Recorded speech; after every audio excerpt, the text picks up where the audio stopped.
Hi, my name's Sean Lee-Davies, and this is Tycoon Talk, where I get to spend some downtime with the biggest names in business. This week, I meet man on the move Jim Thompson, Chief Executive and Chairman of the Crown Worldwide Group. Hong Kong is one of the greatest business cities on the planet.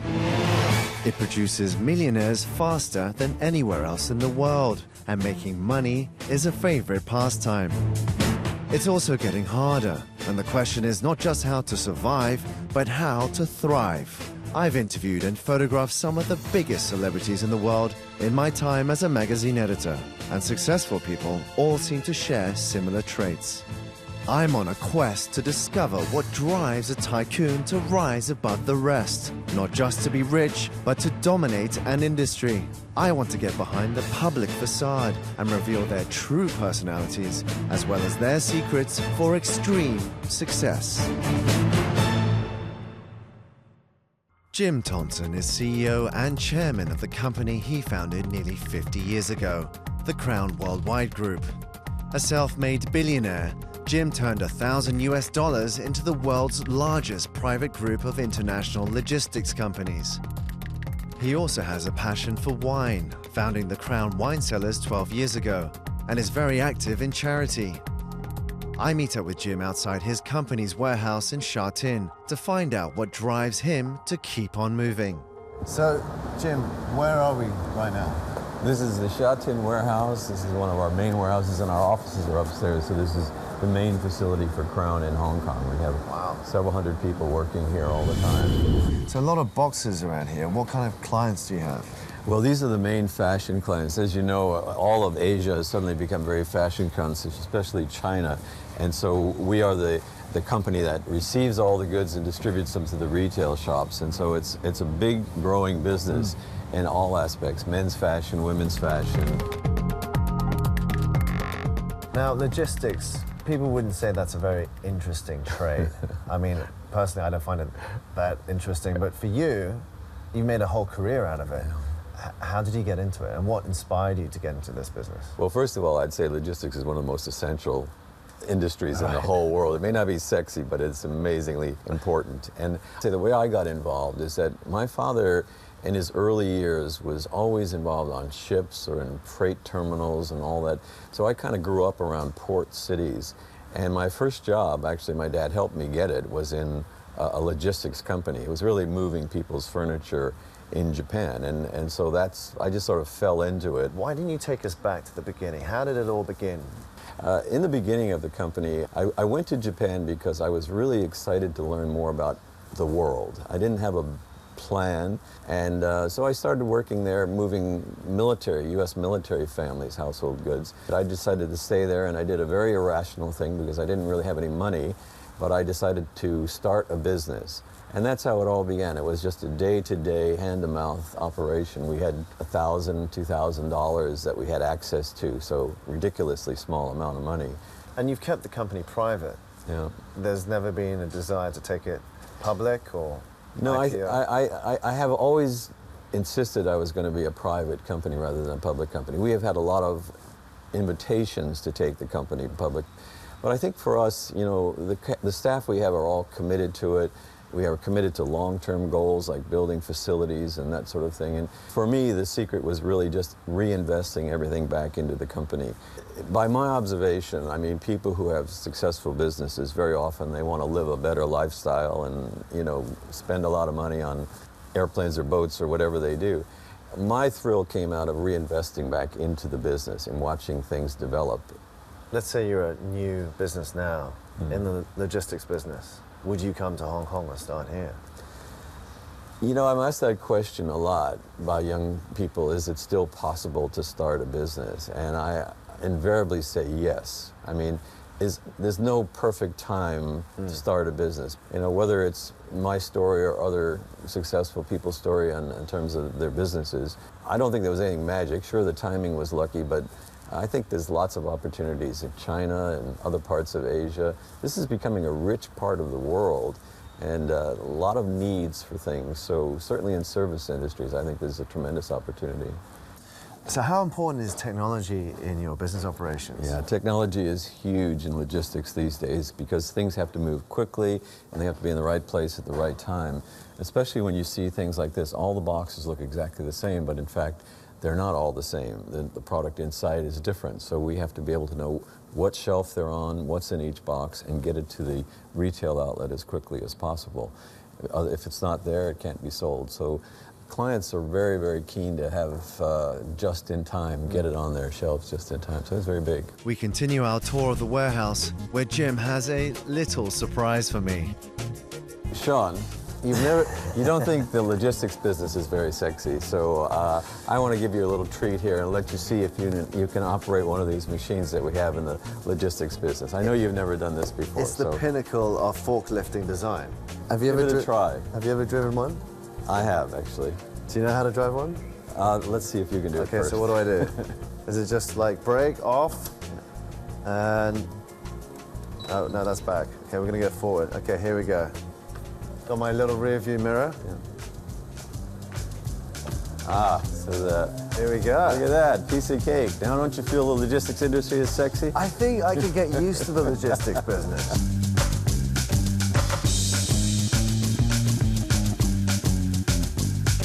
You're hired. I pressed something. Jim, this looks like the high net value stuff. Yeah, this is our fine arts division, and the value of the paintings and other artworks in here is very, very great. So we have to build this vault to make sure that no one gets in it. So normally we'd use a fingerprint, but today I'm going to just do it a little differently, and I'm going to just use this and that should open it. It's not that hard to get in. Yeah, so this is our fine arts vault storage, and in this room we have... If I close this, can we get out? I think so. And we have a large number of very valuable paintings here. Wow. And this is temperature controlled, so we have the ultimate safe, secure, and perfectly packed for all these particular artworks. So obviously there's a booming art market here in Hong Kong, and you're servicing that business. It's all over Asia. We decided, we got into fine arts because we felt it was globalizing. This all requires very special handling, very special packing, and we wanted to get into that business on a global basis, and we're doing that. We about 16 or 17 of our operations now are in fine arts. Of course, you're a collector yourself, Yes, in fact, some of this is in here is mine because you just don't have enough wall space. Yeah. Well, thanks for showing me. No, it's really interesting. It's a very, fun part of our business. A lot of money in here. A lot of money, indeed. We leave the rather boxy headquarters of Sha Tin for the more glamorous wine cellars in Shouson Hill. The journey over gives me a chance to get to know Jim a bit better, as well as find out what inspired him at a young age. This area of Sha Tin, there was really nothing out here when we came out. None of these buildings were here. It was all flat land, and we actually were able to get that piece of land at auction, and it was very, very reasonable. Yeah, it was very reasonable. Family's very important to you. Extremely. Your father had quite a big influence on your life.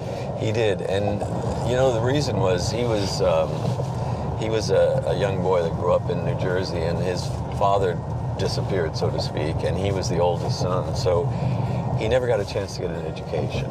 So he had to go to work to support the family when he was a very young guy, and he had nothing going for him, but yet he educated himself, and he was very successful, and he was a businessman. And I used to look at him and say, wow, from where he came from to where he got was amazing. And I always felt a responsibility to pick up on that. He wanted to make sure my sister and I got educated, and he wanted to make sure that we got the right start in life. We never had a lot of money in our family in any way, but he just kept encouraging me and pushing me. He was my idol. He was the guy that I wanted to model my life after. He was a good man. He was caring. He gave to charities. And you give back through charities? A lot, yeah. We give to charities. We both give money and raise money for various charities. We kind of concentrated on kids because we always feel the kids are the ones that have to get that little start, get an education. Jim and Sally have been married for close to 30 years and are both active in various charities and in the local art scene. I catch up with Sally at their family home, to see if I can get any deeper insight into Jim's personality. And what struck you about Jim as being someone special? Well, he didn't really strike me as being anyone particularly special, but he had a lovely smile, a lovely face, he had a lovely manner, and he was just kind and he made me laugh. And I hear that another passion of Jim's is music? Yes, music. When I first married Jim, we were living together. I had to live with Tina Turner morning, night and noon. I was woken up by Simply the Best at 7:30 every morning. And also he's a very keen athlete, is that Yes. correct? Jim goes into his workout room every single day, religiously. He's so disciplined. I hear that he can do as many press-ups as the number of years he's been on this planet, is that right? That is absolutely right. Yes, I don't know if we're giving away his age, but he does that, yes, he does. So Sally, we've been very naughty and have procured some family photos. Oh. That's the day you met, and that's you. That is me. And that's Jim, the day I met him, and sad to say that I can see the blue Speedos, which gave me an enormous amount of horror when I saw them. I thought, oh, no, those are going to have to go. After the break, I head up to the hills of Hong Kong to join Jim and his wife Sally on a charity walk. They also open up about Harbourfest and what really happened.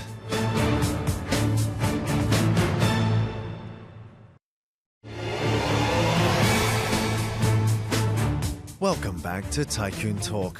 I've been getting to know Jim Thompson, Chairman and CEO of Crown Worldwide Group. I'm about to meet Jim and his wife Sally in the new territories, where they're about to embark on a charity hike. This thing, I've been doing it for 12 years, chairing it for 12 years. Today, this time we have about 525 hikers. They all are asked to raise $5,000, and this year we'll have a particularly good financial year. Are you fit? I'm very fit. Yes, I'm extremely fit. Both of my parents, had problems with their legs. My dad had diabetes and ultimately he had to have amputations of both his legs, and my mother had to have an amputation of one. So I figured that, genetically that was probably going to be a problem for me. So I try to keep fit by, running or walking or whatever I can do. And so far I've had no problems whatsoever. And off they go. Later I get a chance to catch up with Sally to talk about Jim, how they met, and their love of beagles. When you met Jim, did he strike you as someone who would go on to create this large business empire that he has now? No, he didn't. I knew he had a established business and a big business, but no, he was very quiet about his work, and he doesn't live in a sort of ostentatious way at all. I mean, when I met him, he was buying his ties at Stanley Market, and I said, can't do that. I'll buy you one. And I just felt Jim should maybe upgrade a little bit. So it wasn't really Jim's intention to create a large business, it just sort of happened? I would say it was lucky. He started small, and he just said he had luck, and opportunities came his way. And Jim is a risk taker. He will always take the risk, and of course with risks come a lot of disappointment, but also with risks sometimes comes luck, and he was lucky, and so he's done well. Would you say that Jim is someone that is a financially driven person, or is he driven by, as you say, the idea of creating or expanding? I would say he doesn't like failing in something financial. The drive would be to get it right. I don't think the drive would be to have more money in the bank. That's more it. He just wants to be a success.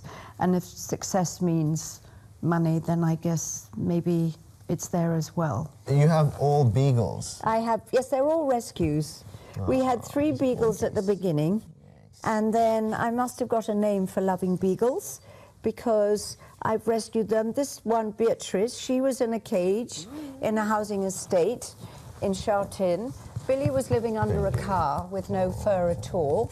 So you're the go-to when there's a beagle to be rescued? Yes, in fact, anything, but I think beagles... Oh, no, Billy, no, we don't do that.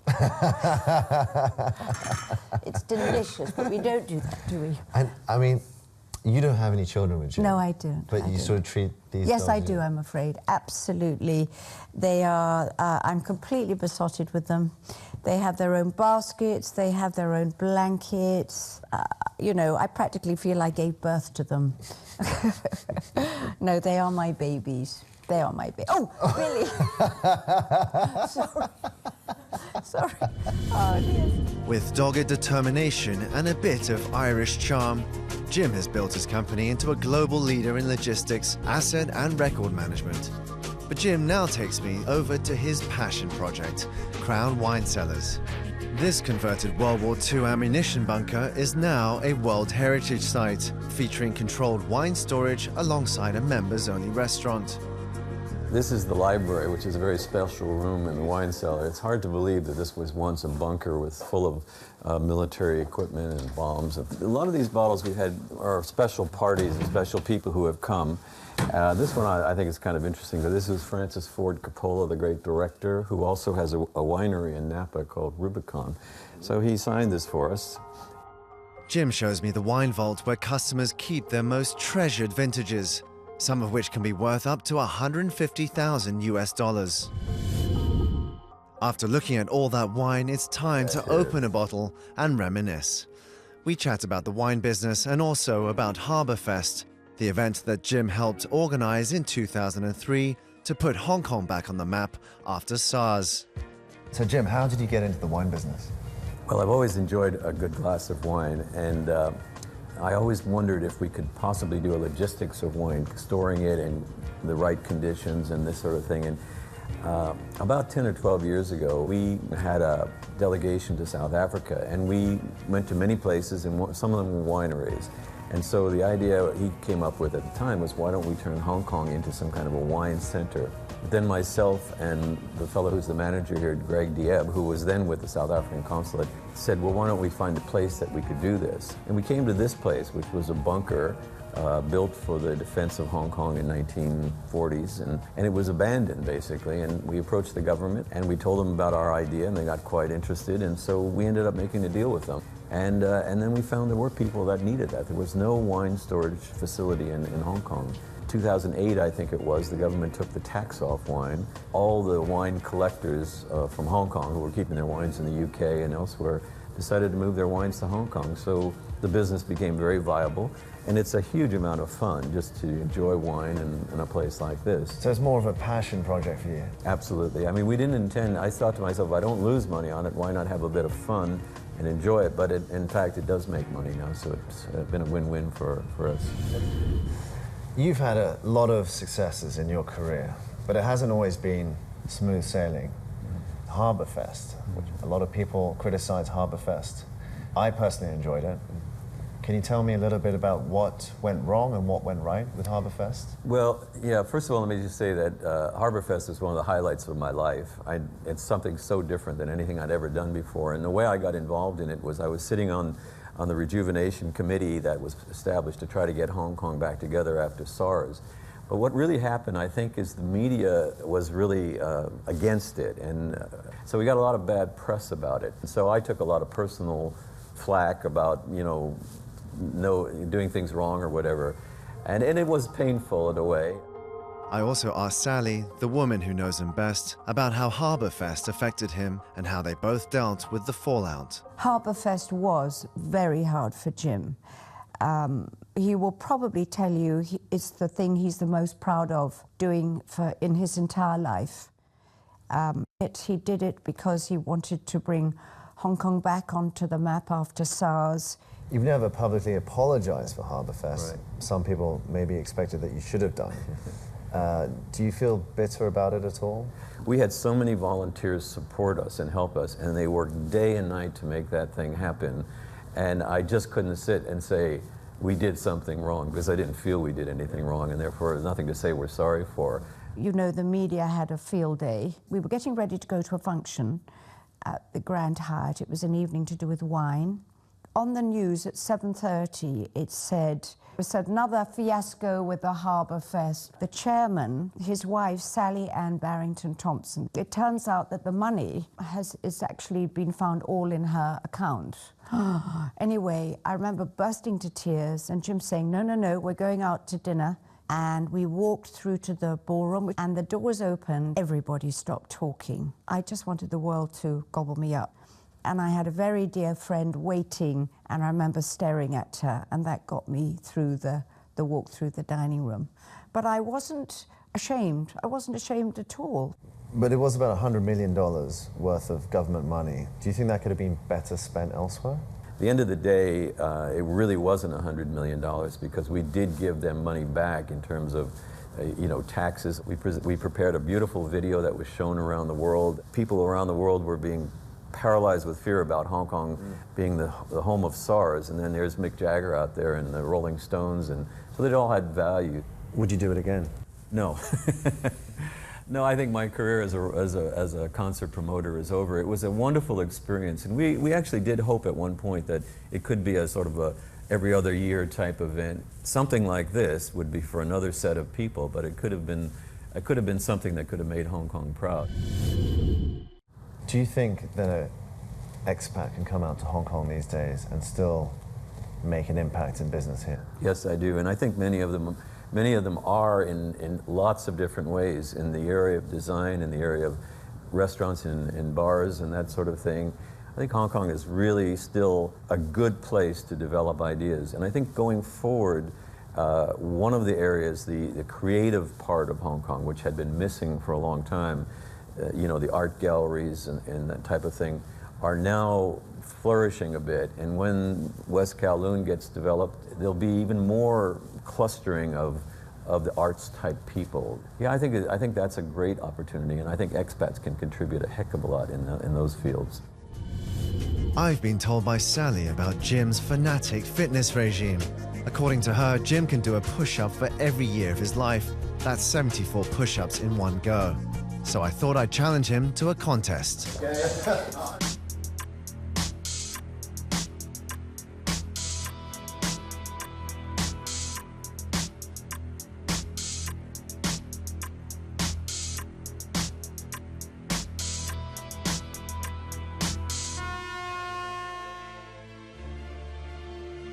Jim, I probably did about half of what you did. I know you got a lot more money than me, but there was no need to take my dignity. I'm sorry.